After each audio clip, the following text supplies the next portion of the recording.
Mas depois eu gravo uma introduçãozinha e coloco no vídeo.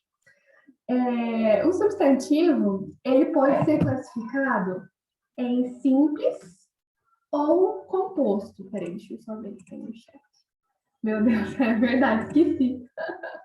Não tem problema, não. O substantivo, ele pode ser classificado em simples ou composto, certo?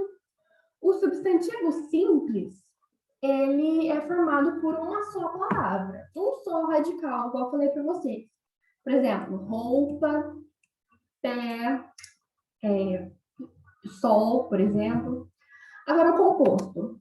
O composto, ele é formado por mais de uma palavra, mais de um radical. Por exemplo, guarda, roupa, pé, de moleque. E assim por diante. Normalmente, os substantivos compostos, eles têm o hífen, tá? Então, é bem fácil de identificar.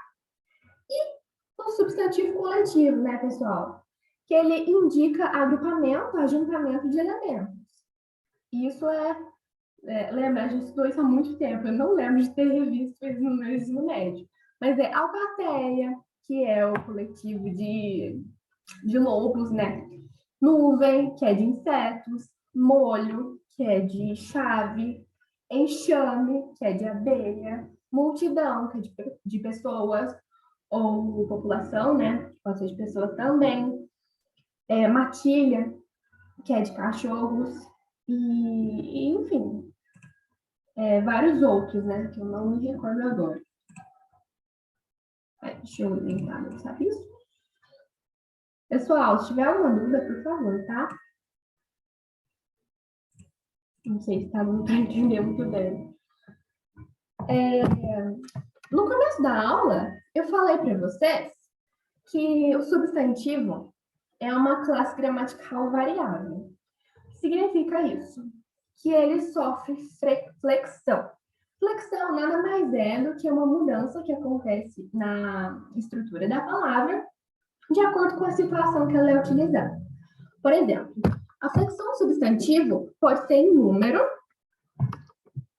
Sempre que a gente falar em número, a gente lembra de singular ou plural. Por exemplo, perna é um substantivo, se eu colocar no plural, vira pernas. Então, é com um S só. E aí posso ter outras formações. Cidadão, cidadão, só com S também. Agora, alemão modifica um pouco o radical da palavra com um E para ficar foneticamente bonitinho, né? Funil, por exemplo, ela perde o L, vira funis. E assim por diante.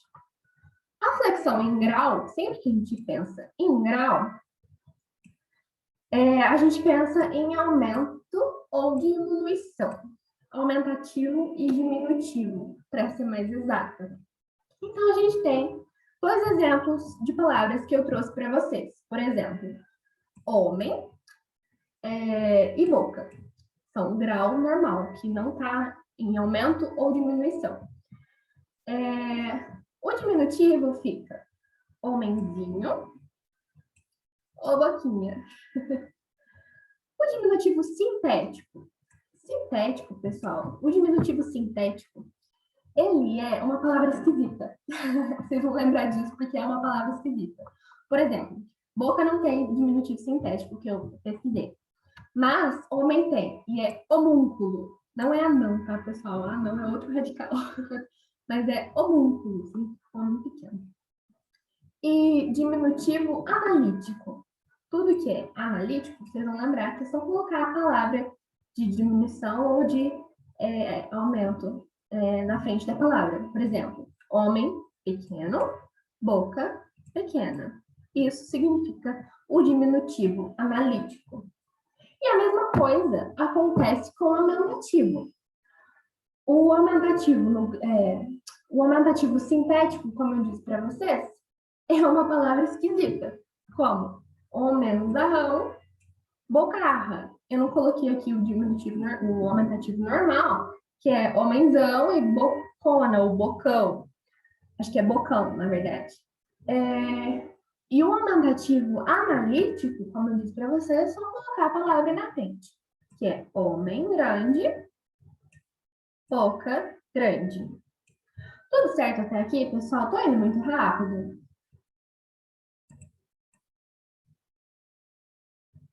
Alguém tem alguma dúvida? O chat. Tranquilo? Eu não entendi o diminutivo sintético. Ah, o diminutivo sintético.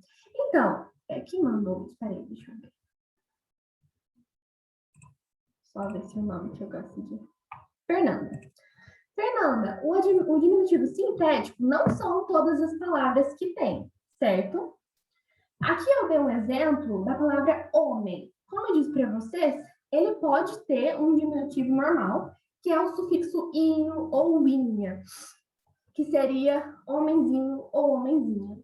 O diminutivo sintético de homem seria uma palavra esquisita como homúnculo, entendeu? É só um jeito nobre de escrever um diminutivo, certo? Deixa eu pesquisar outras palavras que têm diminutivo sintético. Sintético.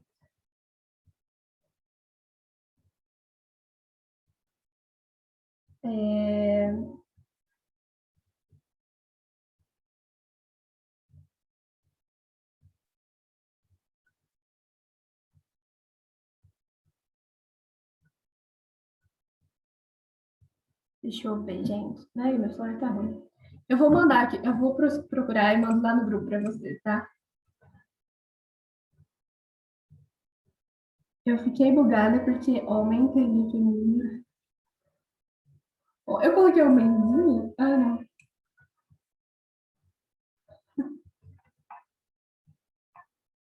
Seria mulherzinha, né? É isso?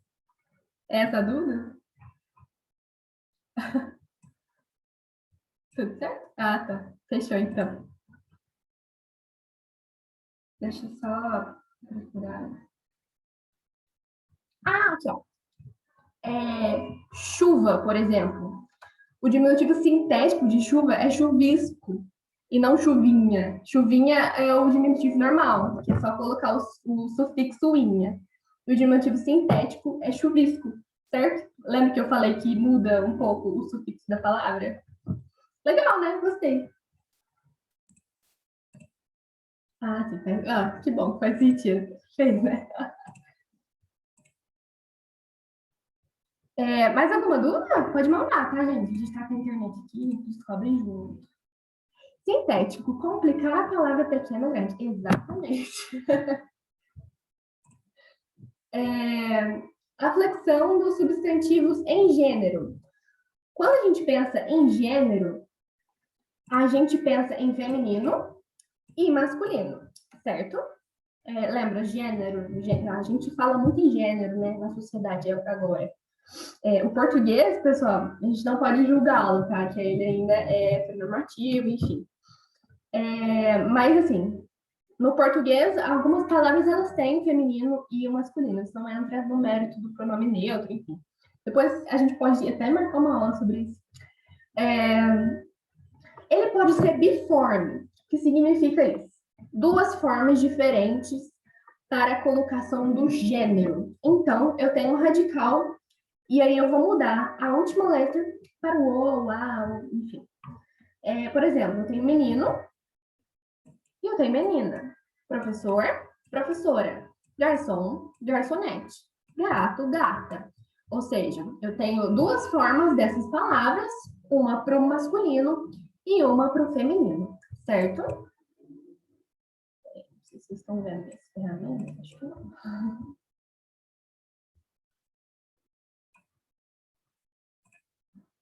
Agora, eles podem ser uniformes também. O que é uniforme? A palavra fala uniforme, uma forma, certo? Então, os uniformes são os epicenos. Os epicenos, pessoal, eles são usados mais para biologia, que são animais que eles são identificados como feminino ou como masculino pelas palavras macho e fêmea. Por exemplo, a mosca. O artigo aqui é feminino, mas eu não posso falar o mosca, por exemplo. Ou a tartaruga. Eu não falo o tartaruga. Nesse caso, a gente fala a mosca macho ou a mosca fêmea. Ou a tartaruga macho ou a tartaruga fêmea. Nunca o tartaruga, tá? O gavião macho ou o gavião fêmea, certo? Mas isso pode, enfim, a gente tem os biformes para animais também, por exemplo, cavalo e égua, por exemplo, vaca e boi. Isso eu estou falando para os que têm uma forma só, certo? Os uniformes também, eles podem ser comum de dois ou comum de dois gêneros, que é quando eu tenho a marcação de gênero só feita pelo artigo. Mas o que é isso, Alessandra? Por exemplo, dentista. Dentista, dentista. A palavra é exatamente a mesma. Mas se eu quero falar do masculino, eu falo o dentista. E se eu quero falar do feminino, eu falo a dentista. Certo? E assim, agente, o agente, a agente. O motorista, a motorista.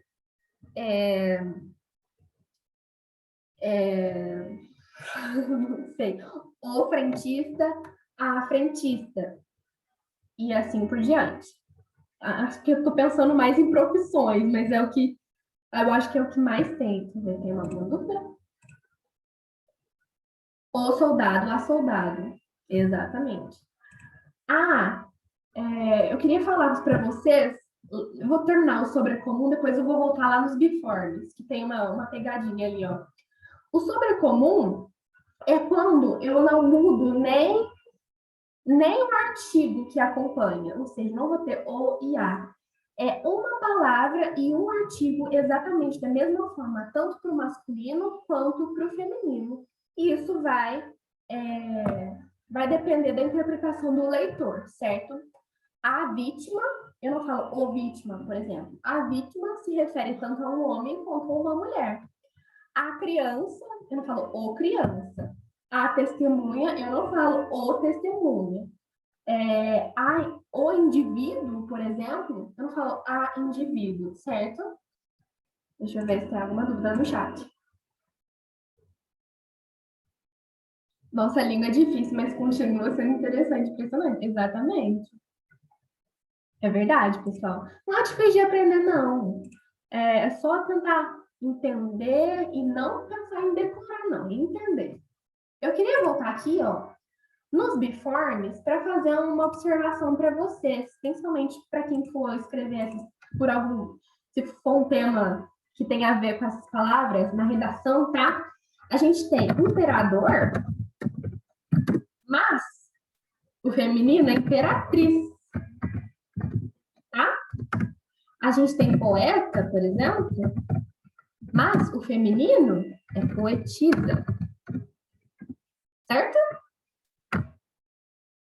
É só esse que eu queria falar mesmo, que eu falei, nossa, às vezes eles usam essas palavras, né? Aí a gente pode colocar imperadora. Dá vontade de colocar imperadora, né, gente? Em inglês eu choro, exatamente. Estou acompanhando vocês. Então, eu acho que sobre o substantivo é isso. Alguém tem alguma dúvida?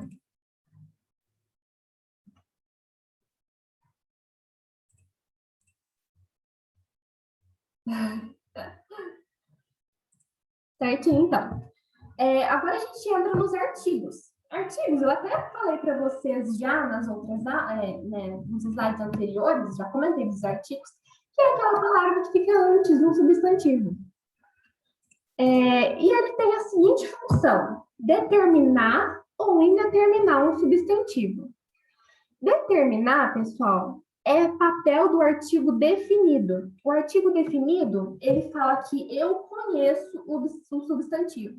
Então, ele é a ou as, o ou os. A gente vai ver bem a diferença nas frases ali, ó. Enquanto que os artigos indefinidos, eles demarcam o substantivo de uma maneira vaga. Eu falo que eu não conheço o substantivo, ou que é um substantivo qualquer, tô nem aí para ele, certo? Que ele é o ou uns, uma ou umas, certo? E aí a gente tem as frases. Traga-me a cadeira branca.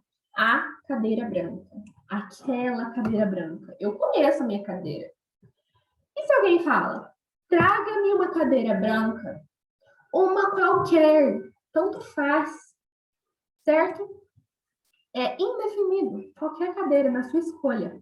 Aí se eu falo, ó, o menino loiro foi à escola. O menino loiro.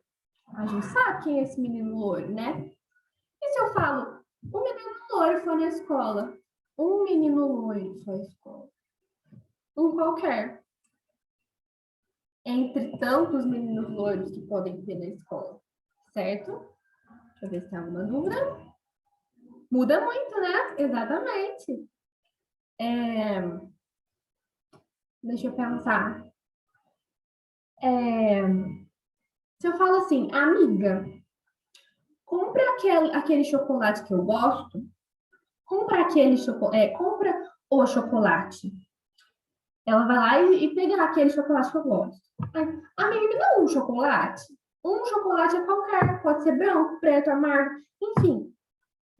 O artigo indefinido, ele dá essa sensação de vaga, né? De qualquer um. Deixa eu ver se tem. Algo simples faz a menor diferença. Exatamente. Esse é o X da questão, João. E aí eu trouxe para vocês o que o artigo pode soar na redação. Ele pode ser um marcador de intimidade, por exemplo. A presidência foi assumida por Maria. Ou a presidência foi assumida pela Maria.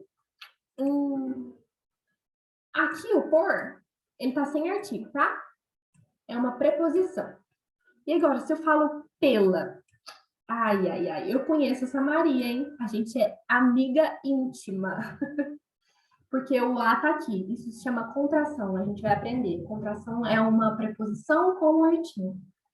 A gente pode conhecer ou desconhecer um sujeito. Por exemplo, foi localizado o assassino na noite de ontem. O assassino. Aquele assassino que a gente estava procurando há dias, lembra? E foi localizado um assassino na noite de ontem. Ai, meu Deus. Um assassino qualquer, né, gente? Tinha um e a gente nem sabia. Agora, particularidade. Garfield é um gato. É um gato qualquer. Daqueles de rua mesmo. É um gato. É um gato por aí. Se a gente fala Garfield é o gato. Ele é o gato famoso que faz tirinha difícil para cair no Enem. Ele é o gato. Certo? Deixa eu ver se tem alguma coisa. Ah, Lázaro não, né, gente? Pelo amor de Deus. Ai, meu Deus. Vocês são ótimos, viu? Realmente, falei de assassino, hein? Senhor. Alguém tem alguma dúvida em artigo? Pode ir para adjetivo. Pode seguir, ok. Os adjetivos, pessoal, são palavras que acompanham ou modificam o substantivo. Mas o que é isso? Antigamente, a gente estudava os adjetivos como uma qualidade, mas não é exatamente isso. Por quê? O adjetivo ele pode dar tanto a qualidade quanto um defeito, alguma coisa ruim, alguma coisa que não é boa nem ruim, é só uma característica. Então, cuidado para pensar que adjetivo é só de qualidade, porque não é, tá? Então, eles são essas palavras que qualificam alguém, alguma coisa, algum elemento, enfim, que são bonito, inteligente, grato, desonesto, feliz, rude, horrível, corrupto, rápido, quando eu falo que ele corre muito rápido, né? Ele é incrível, ele é cabisbaixo, ele é desanimado, enfim, essas coisas, pessoal, esse tipo de palavra, vocês entenderam? Deixa eu ver se tem alguém falando no chat. A professora é nova, muito obrigada. Espero que tenha falado de mim. Minha professora vive falando que é qualidade mesmo. Então, é porque a gente pensa que qualidade é coisa boa, tá? Mas pode ser uma coisa ruim também. Enfim. Mas o adjetivo, pessoal, tanto que não é só qualidade, que ele pode fazer referência ao lugar que a gente mora, nossa nacionalidade. E nesse caso, ele é chamado de pátrio ou gentílico, adjetivo pátrio ou gentílico. Que é esse tipo, brasileiro, paulista, soteropolitano, olha que difícil. Quem é soteropolitano é quem mora em Salvador, tá? Por exemplo, capixaba, que mora no Espírito Santo. Vou pensar em alguma coisa que vocês já estudaram, sociologia, sei lá. Emile Durkheim é francês. Francês é um adjetivo gentílico, um adjetivo pátrio, remete à pátria. Facinho de lembrar, né? Adjetivo pátrio remete à pátria. Eu sou francana, eu às vezes sou ascense, porque eu vivo lá também, e vocês também, vocês são os adjetivos que remetem à cidade de vocês, certo? E aí a gente tem as flexões em grau do adjetivo. O grau, ele é, nesse caso, superior, inferior ou de igualdade.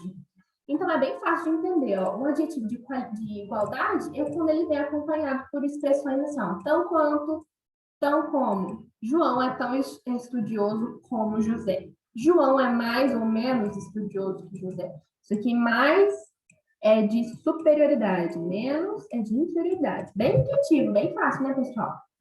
Agora, o superlativo. O superlativo faz menção a uma característica que é em grau elevado. Ele é muito alguma coisa. Ele é super alguma coisa. Por exemplo, ele é muito inteligente ou ele é inteligentíssimo, que é o superlativo absoluto. Certo? Ela é magérrima. Ela é felicíssima. Ele é, não sei, deixa eu pensar, tristíssimo. E assim por diante. Os íssimos são adjetivos que estão no superlativo absoluto, certo? E esse superlativo, ele pode ser relativo. Relativo é que faz relação a uma tal totalidade. Por exemplo, João é o aluno mais ou menos estudioso da classe. Gente, tem um João na sala, né? Não tô falando de você, tá, João? Ó, deixa eu ver se tem alguma pergunta. Pergunta. Todos os nomes desses substantivos têm que ser decorados? Não, não precisa decorar, tá? Só entender e tomar cuidado com as exceções. Igual eu falei, por exemplo, da imperador e imperatriz, por causa da redação de vocês, tá? E tomar cuidado em relação à escrita, por exemplo, igual eu falei, substantivo próprio, sempre com a letra maiúscula e assim por diante.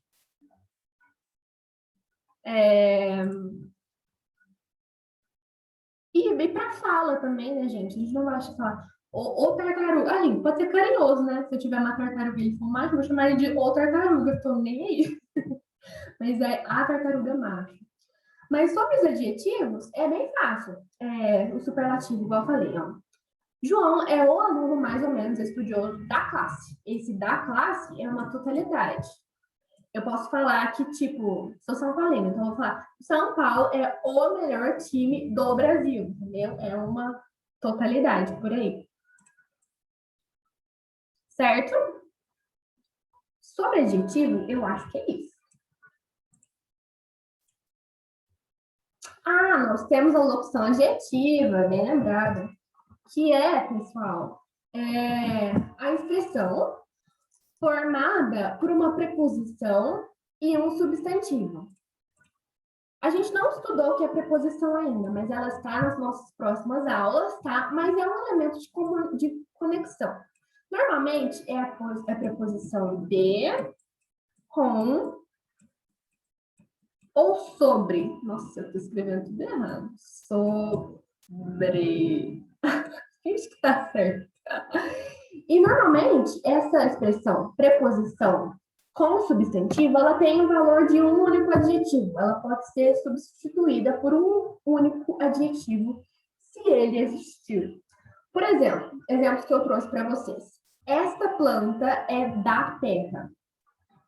Alguém pode me falar, não, Alessandra, essa planta é terrestre.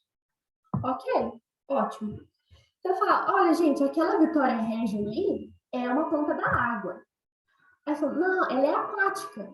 É é um adjetivo que substitui esse da terra, da água. Tem uns mais difíceis, por exemplo, esse anel é de ouro. Aí tem gente que fala, esse anel é áureo. Olha que chique. Ótima redação, hein? Há dias que ele não vê a luz do sol, que é há dias que ele não vê a luz solar. Em geografia, se vocês verem, por exemplo, essa água é da chuva. Vocês podem falar, essa água é pluvial. Ou essa água do rio, essa água é fluvial, entendeu? Esses termos vocês vão usar bem na aula de geografia.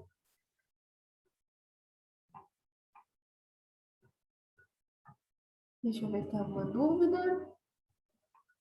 Não seria a mesma coisa? Seria a mesma coisa. Se você está falando da locução adjetiva, dá para variar, exatamente isso.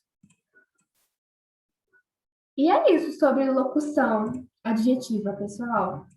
Aqui eu trouxe um exercício para vocês, mas eu acho que melhor a gente deixar para o final da aula, se der tempo, tá?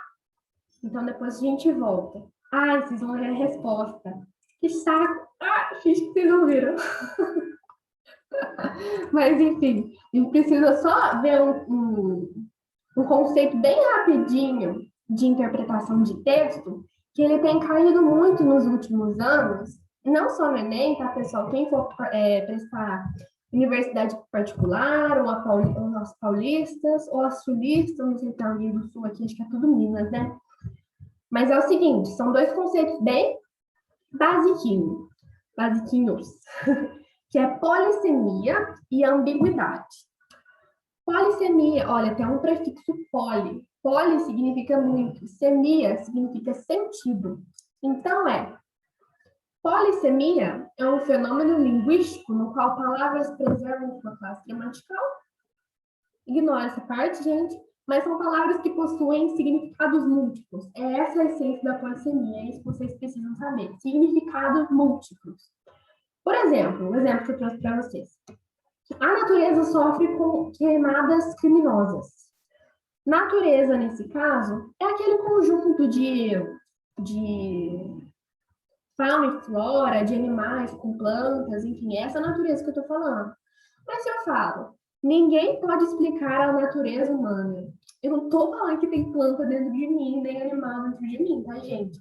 Eu estou falando que a minha essência, a minha consciência, o meu comportamento, e é isso que quer dizer uma polissemia, tá vendo? A palavra natureza ela pode se encaixar em várias situações, dependendo do meu contexto, dependendo da minha construção frasal.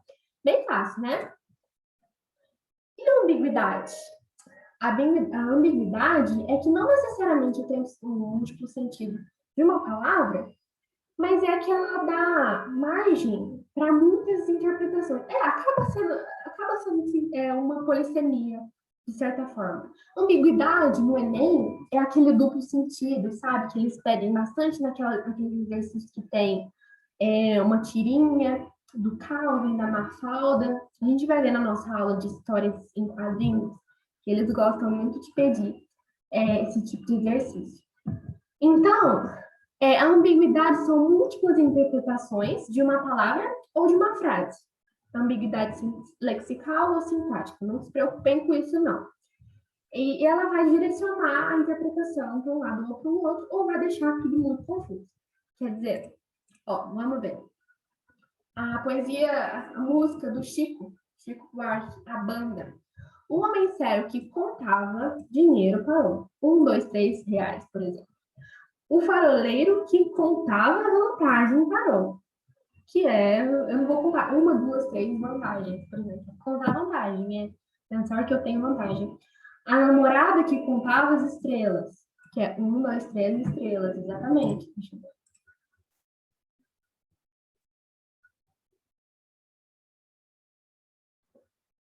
O exemplo, o pai falando com o filho caído. Me perdoe, eu roubava sua mesada quando você dormia. Sim. Tem uma ambiguidade no sua, né? É isso que você está falando? Se quiser abrir o microfone. É que o exemplo daqui de baixo, é isso? O pai falou com o filho caído no chão. Tem uma ambiguidade aqui, ó.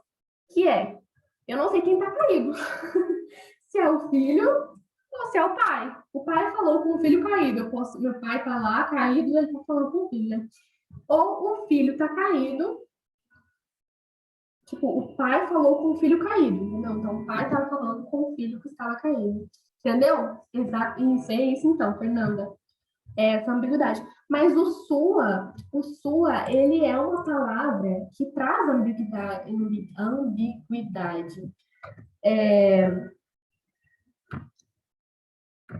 Maria e Sofia levar. Peraí, deixa eu pensar. Maria levava a mãe. Nossa, gente, eu tô com um bloqueio criativo aqui. Maria falou para Sofia que ia levar sua mãe ao dentista. Por exemplo, o sua, ele traz uma ambiguidade, tá, gente? Ó, eu não sei se a mãe é da Maria ou se a mãe é da Sofia. Inclusive, a professora de vocês colocou um S minúsculo no nome. Coisa feia, é um S maiúsculo, tá, gente? Em digitação. Maria falou para a Sofia que ia levar sua mãe ao dentista. Sua mãe. Eu não sei se é a mãe da Maria ou a mãe da Sofia. Perdi pontos na competência 1, exatamente, viu? Ai. Acho que já deu nosso horário, mas... passou 2 minutos. Eu trouxe exercício para vocês. Vocês querem fazer em casa? Ou vocês estão de boa agora? É a minha aula que seria agora, né? Não sei se o professor próximo. Estão vendo a resposta. Que coisa. Não sei se o professor de vocês vai ocupar esse horário. Eu voto que tá tranquilo. Podem ir votando, então. A gente faz rapidinho, mas isso é bem legal, porque tem vários que estão nesse sentido lá na nossa lista. Então tá, vou fazer com vocês rapidinho, aí vocês falam o que vocês acham da resposta, tá bom? É o seguinte, o Enem trouxe aqui pra gente um texto 1 e um texto 2, que é esse aqui, que tá na forma de imagem, mas tem uma linguagem verbal. É o seguinte, texto 1. Criatividade em publicidade, teorias e reflexões. Resumo. O presente artigo aborda uma questão primordial na publicidade, a criatividade. Apesar de aclamada pelos departamentos de criação das agências, devemos ter a consciência de que nem todo anúncio é de fato criativo. A partir do resgate teórico, no qual os conceitos são tratados à luz da publicidade, busca-se estabelecer a compreensão dos temas. Para elucidar tais questões, é analisada uma campanha impressa da marca X. As reflexões apontam que a publicidade criativa é essencialmente simples e apresenta uma releitura do cotidiano. Ok, ele explicou qual é a importância da criatividade na publicidade, que a publicidade não necessariamente tem que ser criativa, mas é legal que seja, enfim. É isso que o texto aborda, certo? Aí vem a publicidade em si. Ninguém entende melhor de criação do que elas. 13 de maio, Dia das Mães. É uma agência de publicidade, tá? E um chamado do nosso exercício é o seguinte. Os 2 textos apresentados versam sobre o tema criatividade. O texto 1 é um resumo de caráter científico e o texto 2 é uma homenagem promovida por um site de publicidade. De que maneira o texto 2 exemplifica o conceito de criatividade de criatividade e publicidade apresentado no texto 1? Então, ele quer saber o quê? O que esse texto aqui tem que é a criatividade que esse texto aqui explica? Certo? O texto 2, ele faz menção ao difícil trabalho das mães em criar seus filhos. Será que ele fala alguma coisa de difícil trabalho, gente? Cuidado com o que o texto fala e o que ele não fala. Muito cuidado com isso, tá?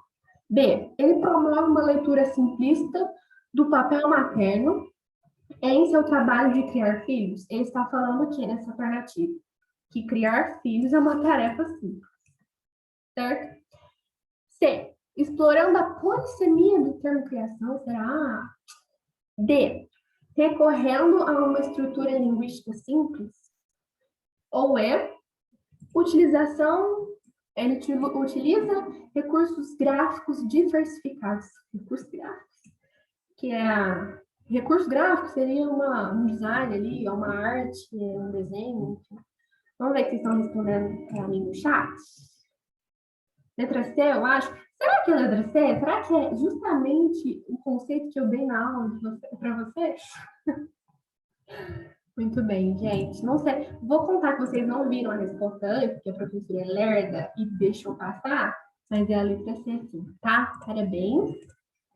Aquele exercício de gramática, eu vou colocar na nossa lista, tá? E vocês façam em casa.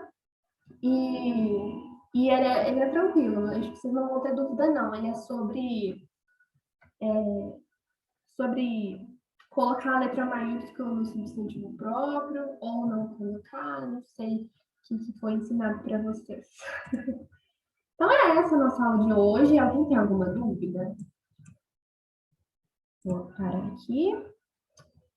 Vou parar a gravação.